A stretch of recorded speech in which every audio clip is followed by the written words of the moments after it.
Hello friends, आप लोग कैसे हैं। राजकिशोरी देवी शिक्षण प्रशिक्षण सेवा संस्थान के यूट्यूब चैनल पर आप लोगों का हार्दिक स्वागत है। जैसा कि पता है कि मैं प्रतिदिन VI के छात्रों के लिए एक एक वीडियो लेकर आता हूं। तो पिछले के जो मैंने क्लास लिया था तो उसमें मैं DED फर्स्ट ईयर के सेकंड पेपर का यूनिट टू का जो हिस्सा था आंखों की बीमारियां और उसके प्रभाव, उसके बाद का जो ये आज का पार्ट 2 वीडियो है। ठीक है, सेकंड पेपर के यूनिट 2 का ये पार्ट 2 क्लास है आज का हमारा।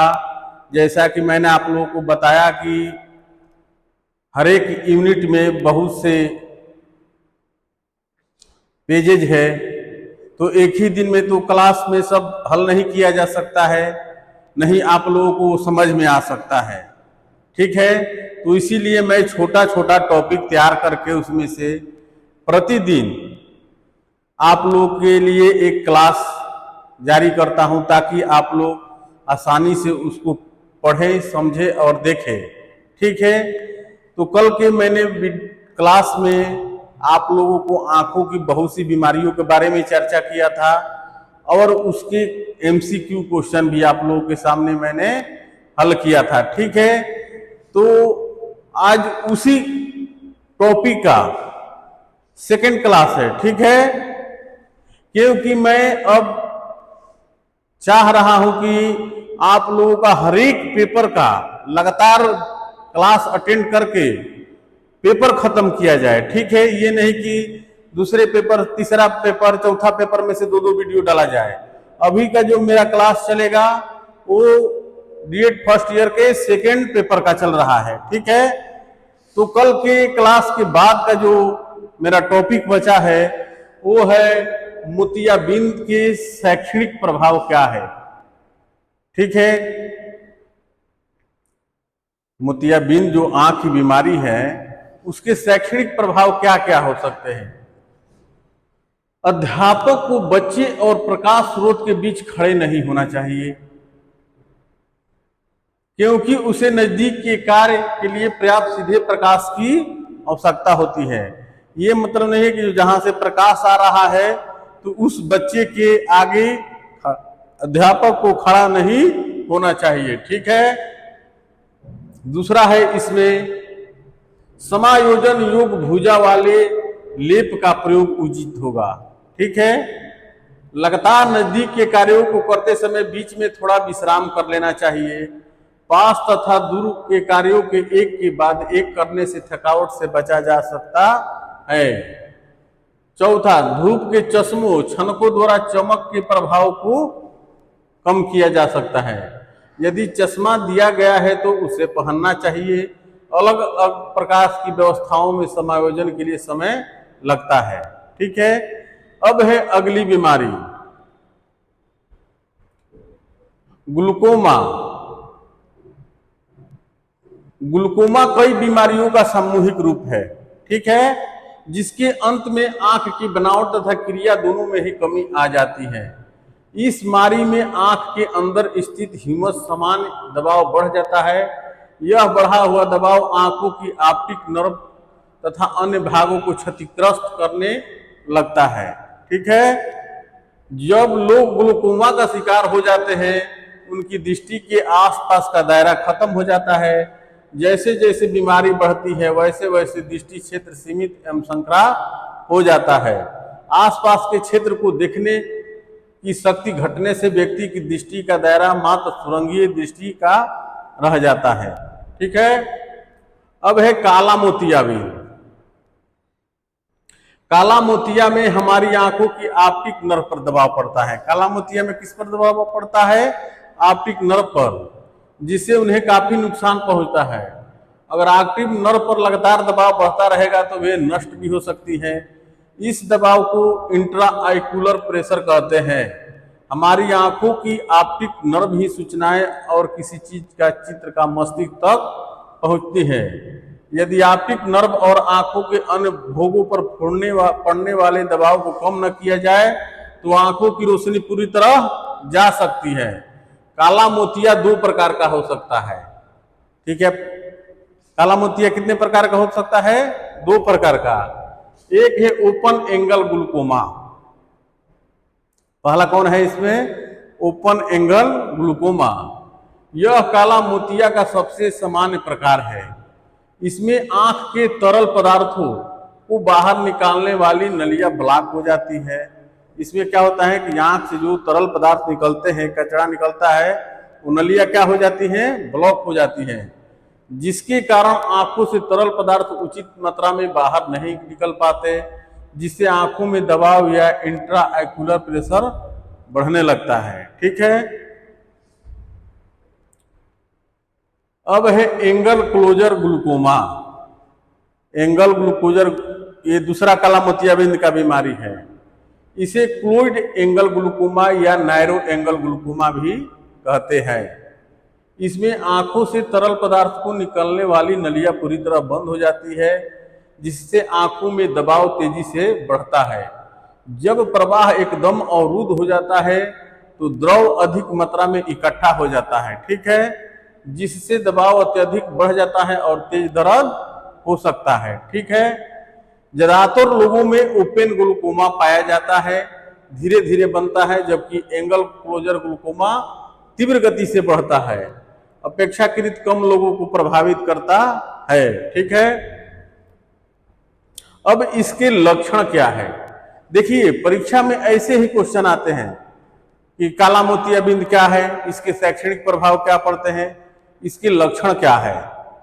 तो जब आप क्लास प्रतिदिन अटेंड करेंगे, देखेंगे, तो आसानी से आप लिख सकते हैं। ठीक है, शुरू में ग्लूकोमा के कोई लक्षण नहीं होते हैं, कोई दर्द भी नहीं होता है, दृष्टि सामान्य बनी रहती है, किंतु धीरे धीरे बीमारी बढ़ने पर दृष्टि कम हो जाती है तथा निम्न लक्षण पाए जाते हैं। ठीक है, पहला है काला मोतियाबिंद के कारण दृष्टि मूलक क्रियाओं में उतार चढ़ाव देखे जा सकते हैं। दूसरा है दृष्टि क्षेत्र सीमित हो सकता है, व्यक्ति को रात के समय कम दिखाई दे सकता है, पढ़ने में दिक्कत आ सकती है। ठीक है, तीसरा है आंख के लाल होने तथा सिर दर्द की शिकायत रहती है। चौथा है सीमित क्षेत्र के कारण वस्तुओं को ढूंढने में परेशानी आती है। परिणाम स्वरूप व्यक्ति के चलने फिरने में समस्या अनुभव होती है। जब आपका आंख का रोशनी सही काम नहीं करता है तो पैर भी चलने फिरने में दिक्कत करता है। आपको मस्तिष्क आभास देता है कि कहीं हम ऊंचे नीचे पर तो अपना पैर नहीं रख रहे हैं, तो इसीलिए इस बीमारी में चलने फिरने में क्या होती है? समस्या होती है। अब है काला मोतिया के शैक्षिक प्रभाव क्या है। यदि दृष्टि क्षेत्र बहुत अधिक सीमित नहीं हो है तो आवर्धक सहायक हो सकते हैं। यदि दृष्टि क्षेत्र बहुत अधिक सीमित न हो तो चश्मा के द्वारा भी काम चल सकता है। दूसरा, सीसीटीवी का प्रयोग उपयोगी हो सकता है, क्योंकि यह आवर्धन के साथ साथ उचित प्रकाश तथा पृष्ठभूमि से रंग विभेद प्रदान करता है। तीसरा है दृष्टि मूलक क्रियाओं में उतार चढ़ाव विद्यार्थी को परेशान कर सकता है, तदनुसार समायोजन कर लेना चाहिए। अब है एल्बिनिज्म। एल्बिनिज्म को हम लोग क्या कहते हैं? रंगहीनता। ठीक है, रंगहीनता एक प्रकार का आनुवंशिक विकार है जो बहुत ही कम मामलों में देखा जाता है। यह त्वचा संबंधी विकार होता है। एल्बिनिज्म कैसा है? यह त्वचा संबंधी विकार होता है, जिसके कारण त्वचा, आंखें, बाल पूरी तरह से रंगहीन हो जाते हैं या फिर बहुत ही कम रंग रहता है। रंगहीनता के साथ देखने संबंधी समस्याएं भी होने लग जाती है। यह विकार किसी को भी हो सकता है। ठीक है, अब मान लीजिए कि आपकी परीक्षा में क्वेश्चन आ जाए कि एल्बिनिज्म क्या बीमारी है या एल्बिनिज्म किसे कहते हैं, इसके क्या क्या लक्षण हैं, इसके क्या क्या शैक्षणिक प्रभाव हैं। तो जब आप क्लास अटेंड करेंगे, वीडियो देखेंगे तो आसानी से आप लिख सकते हैं। एल्बिनिज्म में आंखों की स्थिति निम्न प्रकार होती है। पहला है आंखें भोंगी लग सकती है, आंखों में असंतुलन हो सकता है, तेज प्रकाश और चमक से प्रति संवेदनशीलता होती है। चौथा है कभी कभी निस्टेगमस की अनियमित और तीव्र गति से होने वाली हरकत, जिससे आंखें आगे पीछे होती रहती है। ठीक है, अगला है मैकुला रेटिना। मैकुला रेटिना का केंद्रीय भाग होता है। मैकुला आंख के पीछे की तरफ स्थित संवेदनशील ऊतक की एक पतली परत होता है।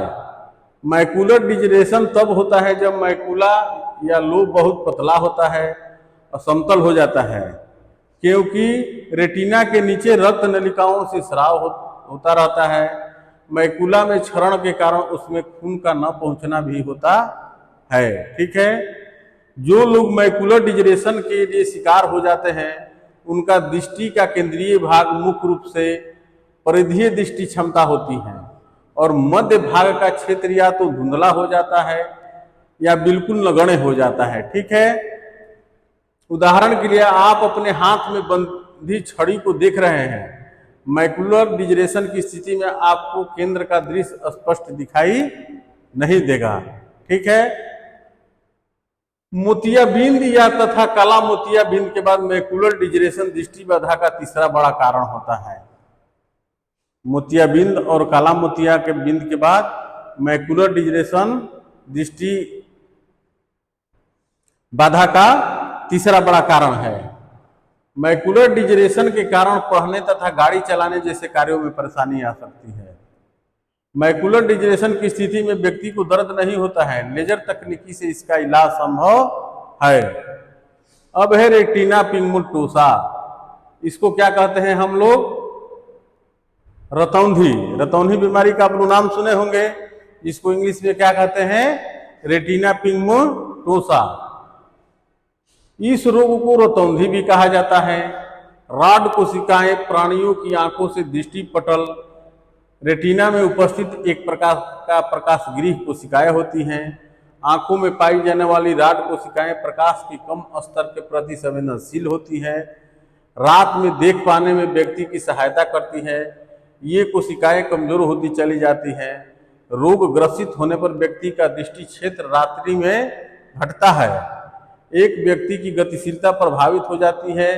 धीरे धीरे आसपास के क्षेत्र को देखने की शक्ति घटने से व्यक्ति की दृष्टि का दायरा मात्र सुरंगीय दृष्टि का रह जाता है। ठीक है, इस व्यक्ति के मस्तिष्क की क्षमता भी प्रभावित होती है। यदि यह रोग गंभीर हो जाता है तो व्यक्ति को एक के बजाय दो वस्तुएं दिखाई देने लगती हैं। रतौंधी में अक्सर क्या होता है कि आदमी दिन में अच्छी तरह से देख लेता है, लेकिन जब रात होगा तो उसे बिल्कुल दिखाई नहीं देगा। मान लीजिए कि हल्का दिखाई दे रहा है अगर उसको, तो वह एक सुरंगीय, मतलब वो अपने प्रकाश को एक सुरंग के टाइप में देखेगा, उसके अगल बगल उसे कुछ चीज दिखाई नहीं देगा। ठीक है, तो वो कौन सी बीमारी का पहचान है? रेटिना पिगमेंटोसा यानी रतौंधी। ठीक है, अब है इस बीमारी का लक्षण क्या है? रेटिना पिगमेंटोसा के शैक्षणिक प्रभाव क्या है? इसे पढ़ाई पर क्या असर पड़ता है, शैक्षणिक व्यवस्था पर?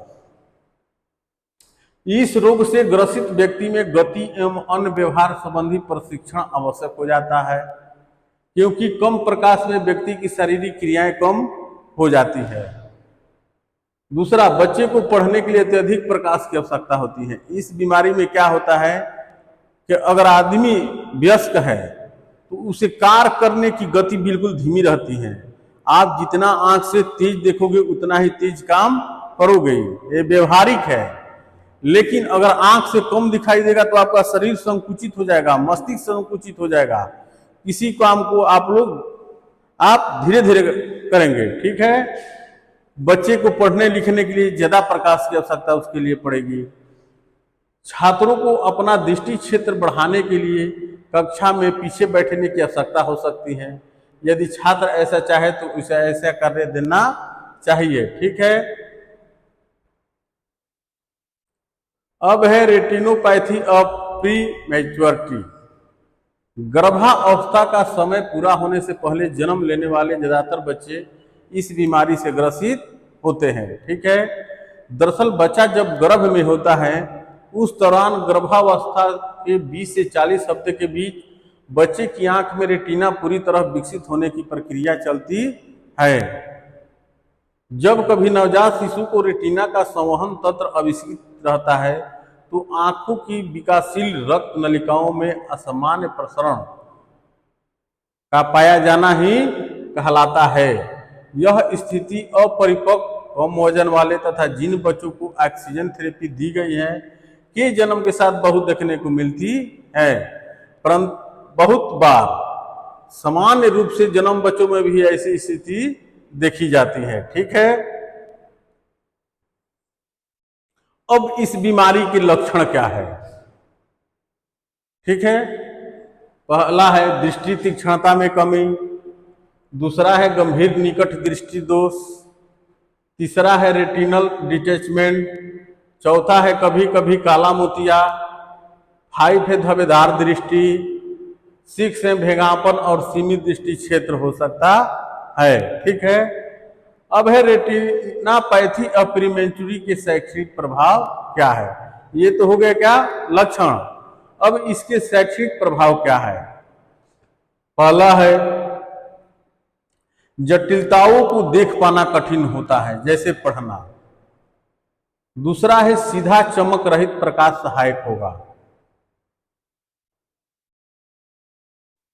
तीसरा है गंभीर किस्म में निकट दृष्टि दोष को चश्मे अथवा कॉन्टैक्ट लेंस की सहायता से सुधारा जा सकता है। चौथा है बच्चों के मस्तिष्क में चोट के कारण उनमें व्यवहारिक समस्याएं पाई जा सकती हैं या वे विकासात्मक देरी के शिकार हो सकते हैं। समस्या की जल्द पहचान तथा इंद्रिय उद्दीपन बच्चों के लिए महत्वपूर्ण हो सकते हैं। ठीक है, अब है रेटिना डिटैचमेंट। शायद ये क्वेश्चन अब की बार परीक्षा में ये आया था। ठीक है, रेटिना डिटैचमेंट क्या है? रेटिना कार्निया लेंस और आंखों के अन्य अंगों के साथ मिलकर काम करता है। रेटिना पर जो भी प्रतिबिंब बनता है उसे रेटिना ब्रेन तक भेजता है। देखिए क्वेश्चन आया था, तब जाकर हमें कोई चीज देख के समझ पाते हैं। रेटिना और ब्रेन के बीच ऑप्टिक नर्व सामंजस्य बैठाती है। जब हमारी आंखों का पर्दा यानी रेटिना आंखों से अलग हो जाती है या खिसक जाती है तो इस स्थिति में रेटिनल डिटैचमेंट कहते हैं। ठीक है, जिसके कारण आंखों का विजन आंशिक या पूरी तरह से चला जाता है। रेटिनल डिटैचमेंट के कारण नजर कितनी प्रभावित होगी, ये बात इस बात पर निर्भर करती है कि रेटिना कितना डिटैचमेंट हुआ। जब रेटिना डिटैच हो जाती है तो रेटिना तक ऑक्सीजन पहुंचना बंद हो जाता है। ठीक है, अब है रेटिनल डिटैचमेंट के कारण। आखिर इस बीमारी के कारण क्या है? रेटिना डिटैचमेंट होने का कारण रेटिना द्वारा चीजों को न दिखाई पाता है। हमारी आंखों में रेटिना के आगे एक फ्लूइड भरा होता है जिसे विट्रियस जेल कहते हैं। जैसे जैसे हमारी उम्र बढ़ती है वैसे वैसे विट्रियस जेल अपना आकार बदलने लगता है, जिसके कारण विट्रियस जेल रेटिना के एक हिस्से को अपनी ओर खींचने लगता है और रेटिना फट जाती है। एक बार जब रेटिना फट जाती है तो विट्रियस जेल उससे बाहर निकलने लगता है, जिस कारण रेटिना के आंखों के पिछले हिस्से से हटने लगती है। इसके अलावा भी रेटिना को डिटैच करने के लिए अन्य कारण भी जिम्मेदार होते हैं। इसमें आंखों संबंधी कुछ बीमारियां हैं जैसे मधुमेह, सिर में चोट आदि। मैकुला प्रभावित होने पर सुधार कार्य कठिन हो जाता है। जैसा कि क्या होता है कि कभी सर या दिमाग पर चोट लग जाने से भी आंखों की रोशनी यानी उसके नर्व के कुछ सिस्टम प्रभावित हो जाते हैं, जिससे आंखों की रोशनी धीरे धीरे जाने लगती है। ठीक है, अब है इसके लक्षण क्या है। ठीक है, दृष्टि क्षेत्र का लोपन, धुंधली दृष्टि, दृष्टि तीक्ष्णता का अभाव, और यदि दृष्टि थोड़ी बहुत बची है तो निकट दृष्टि दोष अथवा व्यंग्यापन हो सकता है। अगला है प्रभाव। ठीक है, इसके प्रभाव क्या क्या पड़ते हैं। समीप के कार्यों के लिए प्रकाश सीधे आना चाहिए। ठीक है, दूसरा है यदि केंद्रीय दृष्टि प्रभावित है तो अपवर्तनांक त्रुटि की मात्रा बदल सकती है। ऐसे में नए चश्मे की आवश्यकता होती है। ठीक है, निकट शारीरिक संपर्क वाले खेलों से बचना चाहिए ताकि जो चोट आदि न लगे। चौथा, दूर तथा समीप दोनों प्रकार के कार्यों के लिए आवर्धक का प्रयोग सहायक हो सकता है। अपर्कशीय व्यवस्थाओं के प्रयोग पर भी विचार करना चाहिए। 5 नंबर है तेज प्रकाश अथवा चमक से बचने के लिए छनकों अथवा वर्णों का प्रयोग करना चाहिए। अब है अगला बीमारी जिसको कहते हैं ट्रेकोमा, रोहे या कुकुरे। देखिए इसका भी अर्थ आप लोगों को समझना चाहिए। यहाँ ट्रेकोमा कभी कभी लिख देता है हिंदी में उसको, या लिख देगा रोहे या कुकुरे, तो आपको इसमें कंफ्यूज नहीं होना चाहिए। दोनों को बारीकी से आप लोग नोट करते रहिएगा, क्योंकि आप लोग हिंदी में बीमारी का नाम सुने हैं, अगर वही परीक्षा में इंग्लिश में लिख देगा आप कंफ्यूज कर जाएंगे। ठीक है, रोहे या कुकुरे क्लैमाइडिया ट्रैकोमेसी नामक जीवाणु के कारण से होने वाला एक संक्रामक रोग है। ठीक है, जो कि आंख की बाहरी झिल्ली कंजक्टिवा तथा कर्निया को प्रभावित करती है। यह आंखों को छूने तथा मक्खियों से भी फैल सकता है। आंखों की साफ सफाई रखने से कुछ हद तक बचाव संभव है। यह बीमारी लंबे समय तक रहने से पलकों तथा कर्निया के धब्बे बना देती है। सबसे पहले ऊपरी पलकें प्रभावित संक्रमित होती हैं तथा बाद में निम्न 4 अवस्थाओं में यह बीमारी फैलती है। कब कब? देखिए, पहला, प्रथम अवस्था में ऊपरी पलकों को मोड़ने से छोटे छोटे घाव दिखाई देते हैं। द्वितीय अवस्था में ये घाव बड़े हो जाते हैं तथा इन पर तमाम रक्त नलिकाओं को देखा जा सकता है। तीसरा है तृतीय अवस्था में ये सभी घाव फूट जाते हैं तथा गड्ढेनुमा दिखाई देने लगते हैं। चौथा है चतुर्थ प्रथम अवस्था में ऊपरी पलकों पर धब्बे बन जाते हैं। ये धब्बे पलकों के अंदर की तरफ मुड़ने का कारण बन जाते हैं। ऐसे में भौहें कर्निया से रगड़ने लगती हैं तथा इस प्रकार की कर्निया अपनी पारदर्शिता खो देती है तथा दृष्टि बाधा के लक्षण शुरू हो जाते हैं। अब इस बीमारी के लक्षण क्या है? शुरू में कोई लक्षण नहीं दिखाई देते हैं। इस बीमारी में क्या होता है कि आपको शुरू में कुछ पहचान में नहीं आएगा कि ये बीमारी से आप ग्रसित है, किंतु बाद में खुजली, आंखों से पानी तथा कीच आना एवं लगातार आंखों में परेशानी रहती है। ठीक है, अगला है एम्ब्लोपिया। इसको कौन बीमारी कहते हैं? लेजी आई, आंखों का सुस्ती। ठीक है, जिसे मेडिकल भाषा में एम्ब्लोपिया या मंद दृष्टि कहा जाता है। एक ऐसी स्थिति है जिसमें मस्तिष्क सिर्फ एक आंख की दृष्टि पर ध्यान देता है। जो आंख साफ छवि देखती है, धुंधली छवि देखने वाली आंख को मस्तिष्क नजरअंदाज करता है। ठीक है, जिससे धीरे धीरे उस आंख की रोशनी पूरी तरह से जा सकती है। प्रभावित आंख जरूरी नहीं है कि अलग दिखे, लेकिन यह दूसरी दिशा में देखती हुई प्रतीत होती है। अधिकांश मामलों में यह सिर्फ आंखों में ही होता है, लेकिन कुछ लोगों की दोनों आंखों से इससे प्रभावित हो सकती है। यह स्थिति बच्चों में होती है, जो उनकी कमजोरी की दृष्टि का एक मुख्य कारण है। ठीक है,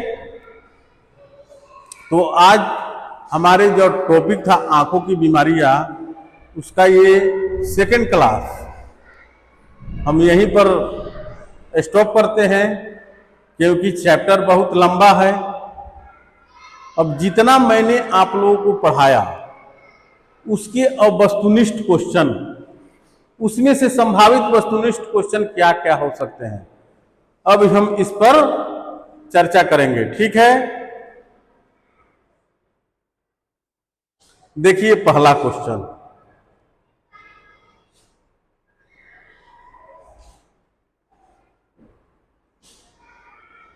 पहला क्वेश्चन हमारा क्या है, मोतियाबिंद मुख्य रूप से किस आयु वर्ग में देखा जाता है। ये आप लोग आमतौर पर जानते होंगे कि मोतियाबिंद किस अवस्था में होती हैं, या मैंने जब पढ़ाया तो उसमें भी मैंने चर्चा किया था कि मोतियाबिंद किस अवस्था में होती है। हमारा पहला ऑप्शन है ए बच्चों में, दूसरा बी है युवाओं में, तीसरा सी वृद्धावस्था में, या डी सभी आयु के वर्ग में। ठीक है, तो इसका सही आंसर क्या होगा,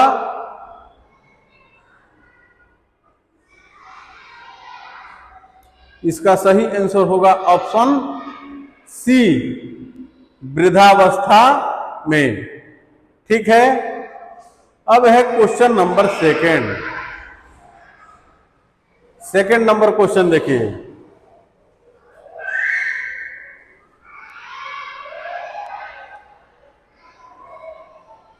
मोतियाबिंद के लक्षणों में से कौन सा एक है, मोतियाबिंद के लक्षणों में से कौन सा एक है। पहला है आंखों में लाल जलन, बी धुंधी दृष्टि होना, सी आंखों से पानी बहना, डी सिर दर्द। तो इसका सही आंसर क्या होगा, ऑप्शन बी, दृष्टि धुंधली होना। ठीक है, इसका सही आंसर क्या होगा, ऑप्शन बी। अब है तीसरा नंबर, एल्बिनिज्म का मुख्य कारण क्या है। एल्बिनिज्म बीमारी का मुख्य कारण क्या है। पहला है ए आंखों में संक्रमण, बी शरीर में मेलानिन की कमी, सी ज्यादा सूरज की रोशनी, डी आंखों में चोट। तो इसका सही आंसर क्या होगा, ऑप्शन बी, शरीर में मेलानिन की कमी। ठीक है, अब देखिए 4 नंबर क्वेश्चन, रतौंधी में रोगी को किस समय अधिक दृष्टि समस्या होती है। ऑप्शन ए है दिन में, बी रात में, सी शाम के समय, डी सुबह के समय। तो इसका सही आंसर क्या होगा, ऑप्शन बी, रात में। जो रतौंधी के मरीज होते हैं, जिन्हें रतौंधी की बीमारी है, उससे सबसे ज्यादा दिक्कत कब होती है, रात में होती है। ठीक है, अब है क्वेश्चन नंबर 5, मोतियाबिंद से बचने का एक तरीका क्या है। पहला है धूप के चश्मे पहनना, बी है धूम्रपान छोड़ना, सी नियमित आंखों की जांच, डी उपरोक्त सभी। तो इसका सही आंसर क्या होगा, ऑप्शन डी, उपरोक्त सभी। ठीक है, अब देखिए क्वेश्चन नंबर 6, आप लोग 6 देखिए,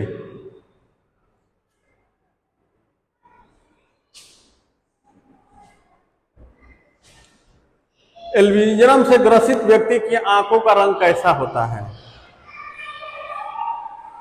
ए काला, बी भूरा, सी हल्का नीला या गुलाबी, या डी हरा। तो इसका सही आंसर क्या होगा, ऑप्शन सी, हल्का नीला या गुलाबी। ठीक है, अब देखिए 8 नंबर क्वेश्चन,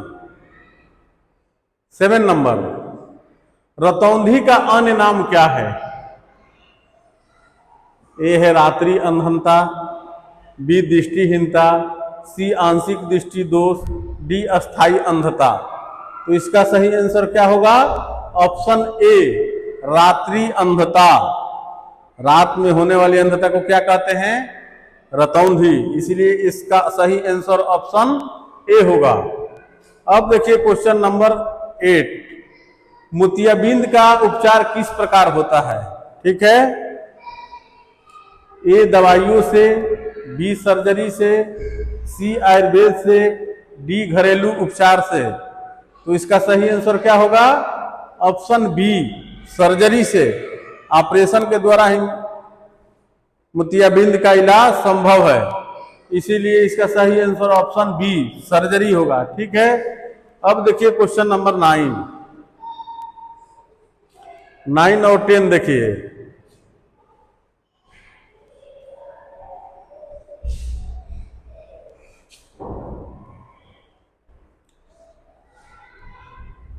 रतौंधी का मुख्य कारण कौन सी विटामिन की कमी है? ऑप्शन ए है vitamin A, option B vitamin B, option C vitamin C, option D vitamin D. तो इसका सही आंसर क्या होगा? Option A vitamin A. ठीक है, अब है क्वेश्चन नंबर 10। एल्बिनिज्म से बचने के लिए कौन सी चीज जरूरी है? ए है सूरज की सीधी रोशनी से बचाव, बी धूम्रपान से बचना, सी नियमित आंखों की जांच, डी सभी। तो इसका सही आंसर क्या होगा? ऑप्शन ए सूरज की सीधी रोशनी से बचाव। ठीक है, अब है क्वेश्चन नंबर 11। रतौंधी के लक्षणों में क्या शामिल है? दिन में धुंधली दृष्टि, बी रात में दृष्टि की कमी, सी आंखों में दर्द, डी आंखों का लाल होना। तो इसका सही आंसर क्या होगा? ऑप्शन बी रात में दृष्टि की कमी। ठीक है, अब है क्वेश्चन नंबर 12। मोतियाबिंद का मुख्य कारण क्या है? आंखों की सूजन, उम्र के साथ लेंस का धुंधला होना, सी दवाइयों का दुष्प्रभाव, डी आंखों में चोट। तो इसका सही आंसर क्या होगा? इसका सही आंसर होगा ऑप्शन बी उम्र के साथ लेंस का धुंधला होना। ठीक है, अब देखिए क्वेश्चन नंबर 13 को देखिए।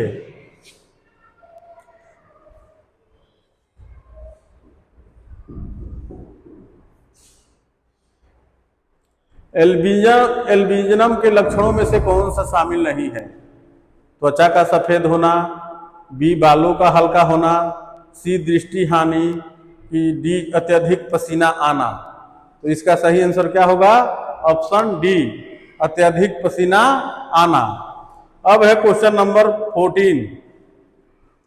रतौंधी से बचाव का मुख्य उपाय क्या है? ए है विटामिन ए युक्त आहार लेना, बी आंखों में नियमित दवा डालना, सी नियमित चश्मा पहनना, डी आंखों को धूल से बचाना। तो इसका सही आंसर क्या होगा?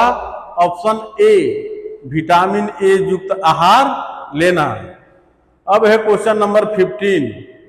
मोतियाबिंद के उपचार के बाद दृष्टि कितने समय में समान हो जाती है? ए है तुरंत, बी है कुछ हफ्तों में, सी कुछ महीनों में, डी कभी समान नहीं होती। तो इसका सही आंसर क्या होगा? इसका सही आंसर होगा ऑप्शन बी कुछ हफ्तों में। ठीक है, अब है क्वेश्चन नंबर 16। रतौंधी किस प्रकार के व्यक्तियों में अधिक होती है? छोटे बच्चों में, बुजुर्गों में, विटामिन ए की कमी वाले व्यक्तियों में, कि डी धूम्रपान करने वालों में। तो इसका सही आंसर क्या होगा? ऑप्शन सी विटामिन ए की कमी वाले व्यक्तियों में। ठीक है, अब है क्वेश्चन नंबर 17। एल्बिनिज्म से ग्रसित व्यक्ति को कौन सी परेशानी होती है? पहला है त्वचा में जलन, बी सूर्य की रोशनी से संवेदनशीलता, सी आंखों में जलन, डी उपरोक्त सभी। ठीक है, तो इसका सही आंसर क्या होगा? इसका सही आंसर होगा ऑप्शन डी। ठीक है, अब देखिए क्वेश्चन नंबर 18 देखिए आप लोग, इसको बढ़िया से आप लोग देखिए। मोतियाबिंद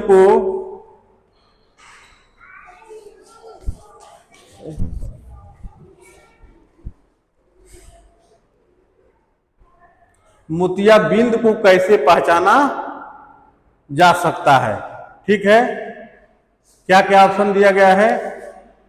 ए है आंखों में सफेद धाबा, बी आंखों का लाल होना, सी आंखों में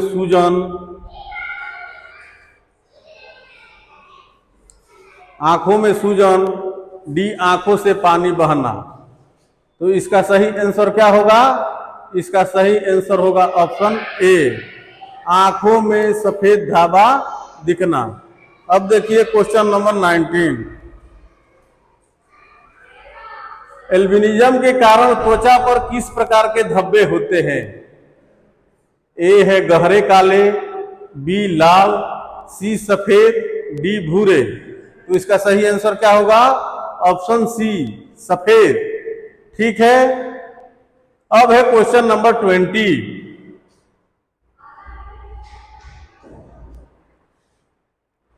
रतौंधी का प्रमुख लक्षण क्या है? दिन के समय धुंधलापन, रात के समय दृष्टि की कमी, सी आंखों में पानी आना, डी आंखों में सूजन। तो इसका सही आंसर क्या होगा? ऑप्शन बी, रात के समय दृष्टि की कमी। अब देखिए 21 नंबर क्वेश्चन। 21 क्या कह रहा है? मोतियाबिंद से ग्रसित व्यक्ति, मोतियाबिंद से ग्रसित व्यक्ति को किस प्रकार की रोशनी में देखने में समस्या होती है? ए है तेज रोशनी, बी धुंधली रोशनी, सी रंगीन रोशनी, डी रात की रोशनी। तो इसका सही आंसर क्या होगा? इसका सही आंसर होगा ऑप्शन ए, तेज रोशनी। ठीक है। अब है क्वेश्चन नंबर 22। एल्बिनिज्म किस प्रकार की बीमारी है? ए संक्रमण जन्य, बी आनुवंशिक, सी पर्यावरणीय, डी शारीरिक चोट से संबंधित। तो इसका सही आंसर क्या होगा? ऑप्शन बी, आनुवंशिक। एल्बिनिज्म कैसी बीमारी है? आनुवंशिक। अब है क्वेश्चन नंबर 23।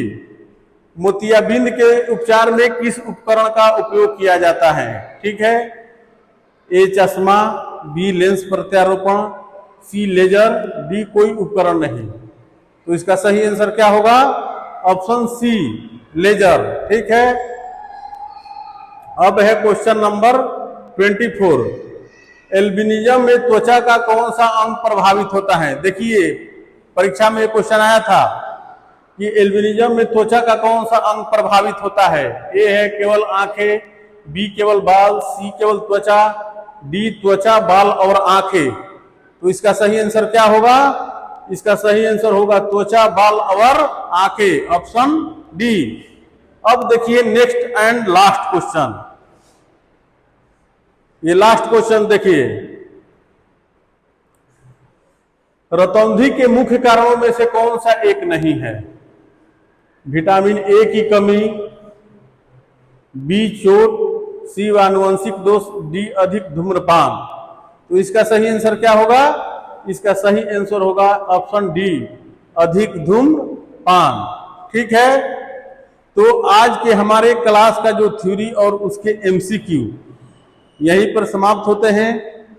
फिर मैं अगले क्लास में आप लोगों के सामने इस टॉपिक का अगला भाग जो भी है वो आप लोगों के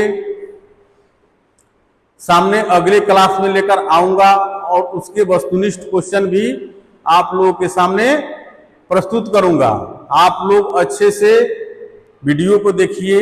जहां कुछ प्रॉब्लम हो रहा है तो आप कमेंट बॉक्स में जरूर लिख सकते हैं। वीडियो को लाइक कीजिए और चैनल को सब्सक्राइब कीजिए। ठीक है। ये हमारा अभी कौन पेपर चल रहा है? सेकंड पेपर का अभी पढ़ाई शुरू है। ठीक है। जब सेकंड पेपर खत्म होगा तब थर्ड पेपर शुरू किया जाएगा। इसीलिए अभी के जो क्लास चल रहे हैं ये सीनियरिटी सिलेबस से चल रहे हैं। ठीक है। इसीलिए आप लोग कोई भी वीडियो को इग्नोर मत कीजिए। ठीक है। नहीं तो आप एक वीडियो को इग्नोर कीजिएगा, एक क्लास मिस कीजिएगा तो फिर अगले क्लास की पढ़ाई आपको समझ में नहीं आएगी। ठीक है। इसीलिए आप लोग प्रतिदिन वीडियो को देखिए और उसको लाइक कीजिए। ठीक है। फिर मैं इस टॉपिक का अगले भाग जो अवशेष है उसे मैं अगले क्लास में लेकर हाजिर होऊंगा। तब तक के लिए धन्यवाद।